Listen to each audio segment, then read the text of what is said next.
कभी सोचा है कि एक बहुत बड़े पेड़ और एक छोटे से बैक्टीरिया में आखिर कॉमन क्या है? जवाब छिपा है एक बहुत ही छोटे लेकिन बहुत पावरफुल सीक्रेट में, द सेल। जी हाँ, आज हम बात करेंगे लाइफ की इसी फंडामेंटल यूनिट की। इस कमाल की दुनिया को एक्सप्लोर करेंगे। तो चलिए शुरू करते हैं। सोचिए जरा, 19th सेंचुरी की बात है। सारे बायोलॉजिस्ट इस सवाल से जूझ रहे थे कि भाई ये जिंदगी आती कहाँ से है। और तब आए रूडोल्फ विर्चो। उन्होंने एक बहुत ही सिंपल लेकिन रेवोल्यूशनरी आइडिया दिया। ओमनिस सेलुला ई सेलुला, मतलब हर सेल एक पहले से मौजूद सेल से ही बनता है। बस इस एक लाइन ने लाइफ को देखने का हमारा नजरिया हमेशा हमेशा के लिए बदल दिया। ये कोई जादू नहीं था, बल्कि लाइफ का एक कंटिन्यूअस, कभी ना टूटने वाला फ्लो था, एक जनरेशन से दूसरी तक। अच्छा, जो लोग नीट जैसे कॉम्पिटिटिव एग्जाम्स की तैयारी कर रहे हैं वो जरा ध्यान से सुने। ये चैप्टर सिर्फ एक और चैप्टर नहीं है, ये आपकी सक्सेस की चाबी हो सकता है।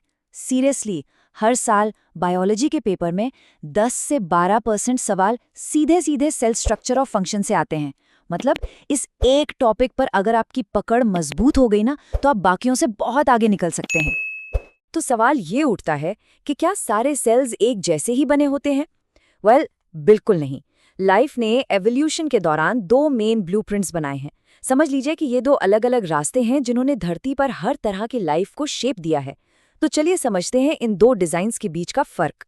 इसे ऐसे समझिए, एक तरफ है प्रोकैरियोटिक सेल, जो एक स्टूडियो अपार्टमेंट जैसा है। सिंपल, सब कुछ एक ही खुली जगह में पड़ा है, कोई दीवारें नहीं, कोई अलग कमरे नहीं, मतलब कोई मेम्ब्रेन बाउंड ऑर्गेनेल्स नहीं है।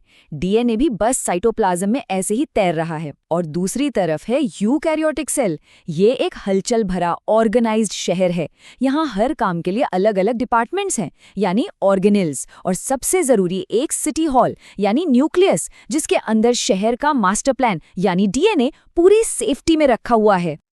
तो फिर तैयार हैं इस यूकैरियोटिक शहर के एक एक्साइटिंग टूर के लिए? चलिए हम इसकी बाउंड्री से शुरू करेंगे और फिर अंदर जाकर देखेंगे कि यहाँ काम कैसे होता है। लेट्स सी कि ये छोटा सा महानगर चलता कैसे है। किसी भी शहर की तरह हमारे सेल की भी एक बाउंड्री है, प्लाज्मा मेम्ब्रेन। इसे आप एक हाई टेक बॉर्डर कंट्रोल समझिए। ये सिर्फ फ्लेक्सिबल ही नहीं है, बल्कि बहुत स्मार्ट भी है। ये एक बहुत ही सख्त बाउंसर की तरह काम करती है। एग्जैक्टली ये तय करती है कि कौन अंदर आएगा और कौन बाहर जाएगा। इसी वजह से सेल के अंदर का माहौल एकदम बैलेंस्ड और स्टेबल रहता है। अब शहर के अंदर चलते हैं। यहाँ हमें मिलता है एंडोमेम्ब्रेन सिस्टम। ये क्या है? ये है शहर की फैक्ट्री और डिलीवरी सर्विस, सब एक में। ये ऑर्गेनल्स का एक पूरा नेटवर्क है जो मिलकर प्रोटीन्स और लिपिड्स बनाता है, उन्हें प्रोसेस करता है और फिर सही जगह पर भेजता है। हाँ, एक मजेदार बात यह है कि शहर के पावर हाउसेस यानी माइटोकॉन्ड्रिया और क्लोरोप्लास्ट्स इस नेटवर्क का हिस्सा नहीं है, वो अपना काम अलग ही करते हैं। इस पूरे प्रोसेस को एक सुपर एफिशिएंट कुरियर सर्विस की तरह इमेजिन कीजिए। स्टेप 1, प्रोटीन्स बनते हैं फैक्ट्री में यानी रफ ईआर। स्टेप 2, फिर छोटे छोटे डिलीवरी ट्रक्स जिन्हें हम वेसिकल्स कहते हैं, इन्हें पोस्ट ऑफिस तक ले जाते हैं, जो है गोल्जी। स्टेप 3, पोस्ट ऑफिस में इनकी फिनिशिंग, सॉर्टिंग और पैकिंग होती है। और स्टेप 4, फाइनल प्रोडक्ट्स को उनकी डेस्टिनेशन पर शिप कर दिया जाता है। एकदम perfect non stop assembly line. तो इस डिलीवरी सर्विस की जो पहली कड़ी है वो है रफ एंडोप्लाज्मिक रेटिकुलम या आरईआर। यही है वो प्रोटीन फैक्ट्री। अच्छा, इसे रफ क्यों कहते हैं? क्योंकि इसकी सरफेस पर छोटे छोटे दाने यानी राइबोसोम्स चिपके होते हैं, जो इसे एक रफ टेक्सचर देते हैं। इसका मेन काम है उन प्रोटीन्स को बनाना जिन्हें सेल से बाहर भेजना है। जैसे कि पैंक्रियाज के सेल्स जो हजारों एंजाइम्स बनाते हैं, उनमें तो आरईआर का पूरा जाल बिछा होता है। ईईआर से निकले प्रोटीन्स सीधे पहुंचते हैं गोल्जी एपरेटस में। यह है सेल का पोस्ट ऑफिस। यहाँ प्रोटीन्स और लिपिड्स को फाइनल टच दिया जाता है, उनकी छटाई होती है और उन्हें पैक किया जाता है। गोल्जी के ना दो चेहरे होते हैं, सिस फेस जो इसका रिसीविंग एंड है और ट्रांस फेस जो इसका शिपिंग एंड है। मतलब एक तरफ से माल आता है और दूसरी तरफ से पैक होके निकल जाता है। ये सिस्टम इंश्योर करता है कि हर पैकेज पर सही पता हो और वो अपनी सही जगह पर ही पहुंचे। अब देखिए, हर शहर में एक सफाई डिपार्टमेंट तो होता ही है, राइट? सेल में ये काम करते हैं लाइसोसोम्स। ये हैं शहर के रिसाइकलिंग और वेस्ट डिस्पोजल सेंटर।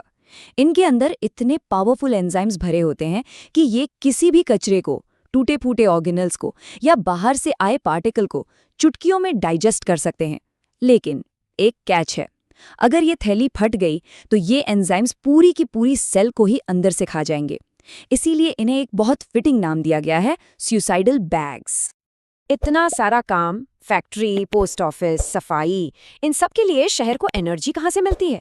जाहिर है बहुत सारी एनर्जी चाहिए। तो अब हम चलते हैं सेल के पावर ग्रिड की ओर, वो जगह जहां इस पूरे शहर को चलाने के लिए बिजली बनती है। तो मिलिए शहर के पावर हाउस से, द माइटोकॉन्ड्रियन। असली मैजिक यहीं होता है। ये खाने को यानी ग्लूकोज को एटीपी में कन्वर्ट करता है। एटीपी क्या है? ये है सेल की एनर्जी करेंसी। इसे आप कैश समझिए, जिसे सेल अपने सारे काम करने के लिए खर्च करता है। और ये जो इसकी अंदर की मेम्ब्रेन में फोल्ड्स देख रहे हैं, जिन्हें क्रिस्टे कहते हैं, ये फोल्ड्स सरफेस एरिया को कई गुना बढ़ा देते हैं ताकि ज्यादा से ज्यादा एनर्जी बन सके। कमाल का डिजाइन है ताकि शहर में बिजली की सप्लाई कभी बंद ना हो। चलिए, अब हमारे टूर का सबसे इंपॉर्टेंट पड़ाव आ गया है। हम जा रहे हैं शहर के सबसे सिक्योर और सबसे जरूरी हिस्से में, a kind of a headquarters, जहां शहर को चलाने के सारे सीक्रेट्स और इंस्ट्रक्शंस रखे हुए हैं। और ये है शहर का दिल, एक कमांड सेंटर, द न्यूक्लियस यानी सिटी हॉल। ये एक डबल मेम्ब्रेन के अंदर पूरी तरह से सेफ है और ये प्रोटेक्ट करता है सेल की सबसे कीमती चीज को, एक मास्टर ब्लूप्रिंट, द डीएनए। इसकी मेम्ब्रेन पर जो छोटे छोटे पोर्स यानी छेद हैं, वो एक गेटकीपर की तरह काम करते हैं। ये कंट्रोल करते हैं कि क्या अंदर जाएगा और क्या बाहर आएगा, ताकि ये ब्लूप्रिंट हमेशा हमेशा सेफ रहे। तो चलिए, एक बार फिर से हमारे स्टूडियो अपार्टमेंट वर्सेस सिटी वाली बात पर आते हैं और इसे कुछ सॉलिड डेटा से समझते हैं। सबसे बड़ा फर्क, यूकैरियोटिक शहर में एक सिटी हॉल यानी न्यूक्लियस है और ढेर सारे डिपार्टमेंट्स यानी ऑर्गेनल्स हैं, जबकि प्रोकैरियोटिक स्टूडियो अपार्टमेंट में ऐसे कुछ भी नहीं। यहाँ तक कि उनके राइबोसोम और डीएनए का स्ट्रक्चर भी अलग है, जो इनके बीच का एवोल्यूशनरी गैप साफ साफ दिखाता है। लेकिन कहानी यहीं खत्म नहीं होती। यूकैरियोटिक सेल भी अलग अलग तरह के होते हैं। प्लांट सेल्स और एनिमल सेल्स को ही देख लीजिए। प्लांट सेल के पास एक मजबूत बाहरी दीवार होती है सपोर्ट के लिए, अपने खुद के सोलर पैनल्स यानी क्लोरोप्लास्ट्स होते हैं और एक बहुत बड़ा स्टोरेज टैंक यानी वैक्यूल होता है। एनिमल सेल्स में ये सब नहीं होता, लेकिन उनके पास सेल डिवीजन के लिए एक स्पेशल टूल होता है, सेंट्रियोल्स। ऑलराइट, अब आते हैं कुछ क्रूशियल एग्जाम इनसाइट्स पर। ये वो ट्रिकी सवाल हैं जहां अक्सर स्टूडेंट्स फंस जाते हैं। तो चलिए, ये पक्का कर लेते हैं कि आप इनमें से नहीं होंगे। तो ये रहा एक क्लासिक एग्जाम ट्रैप। सवाल है, माइकोप्लाज्मा जो सबसे छोटा लिविंग सेल है, उस पर एंटीबायोटिक पेनिसिलिन का असर क्यों नहीं होता? सोचिए सोचिए, बहुत कॉमन सवाल है ये। और इसका जवाब बहुत ही सिंपल है, क्योंकि माइकोप्लाज्मा में सेल वॉल होती ही नहीं है। पेनिसिलिन का काम है सेल वॉल पर अटैक करना। अब जब टारगेट ही नहीं है तो असर कहाँ से होगा? No target, no effect. ये परफेक्ट एग्जाम्पल है इस बात का कि स्ट्रक्चर ही फंक्शन को डिसाइड करता है। अच्छा, एक और कंफ्यूजन पॉइंट, राइबोसोम की मैथ्स। हम सब पढ़ते हैं कि प्रोकैरियोटिक राइबोसोम की 2 सब यूनिट्स होती हैं, 50S और 30S, और दोनों मिलकर बनाते हैं 70S राइबोसोम। अब सवाल ये है कि 50 + 30 तो 80 होना चाहिए, है ना? तो ये 70S कैसे हो गया? वेल, इसका सीक्रेट छिपा है S में।